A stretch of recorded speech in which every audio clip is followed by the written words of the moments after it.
ও মুসলমান, আল্লাহর গোলাম, আল্লাহ পাক রব্বুল আলামিন এমন একজন পয়গম্বরকে আমাদের মধ্যে পাঠাইছেন, আমাদের জন্য পাঠাইছেন, যে পয়গম্বরের জীবনে একটা মিথ্যা কথা নাই, যে পয়গম্বর কখনো কারো টাকা আত্মসাৎ করেনি, যে পয়গম্বর তার জীবনে একটা গুনাহ ছিল না, এমন একজন পয়গম্বর আমরা পেয়েছি। জানো, এই পয়গম্বর আরবি হযরত মুহাম্মদুর রাসূলুল্লাহ সাল্লাল্লাহু আলাইহি ওয়াসাল্লাম।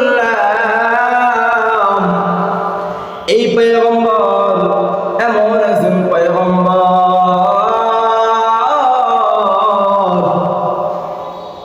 যে পয়গম্বরকে আল্লাহ পাক রব্বুল আলামিন পাঠাইছেন জমিনের মধ্যে। এই পয়গম্বরের ছায়াতলে এসে এমন এমন নাস্তিক, বেঈমান, ইহুদি, খ্রিস্টান কালিমা পড়ে মুসলমান হয়েছে। ও মুসলমান, আমরা তো সেই নবীর উম্মত। নবী আমার কেমন ছিল জানো?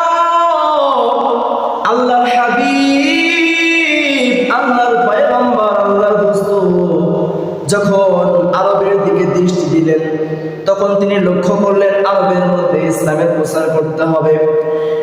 আল্লাহর রাসূল পয়গম্বর আরবি তিনি মক্কার মধ্যে ইসলামের দাওয়াত দিতে লাগলেন। ইসলামের দাওয়াত দিতেছেন, ইসলামের দাওয়াত দিতেছেন, কত বাধা, এত বাধা, তার বিরুদ্ধে অনেক বেঈমানরা লাগিয়ে গেল।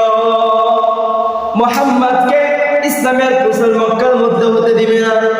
কিন্তু আল্লাহ রাসূল সাল্লাল্লাহু আলাইহি ওয়াসাল্লাম এমন একজন পয়গম্বর, তিনি নিজের দিকে না তাকিয়ে হাজার বাধার মধ্যে তিনি ইসলামের দাওয়াত বন্ধ করলেন না।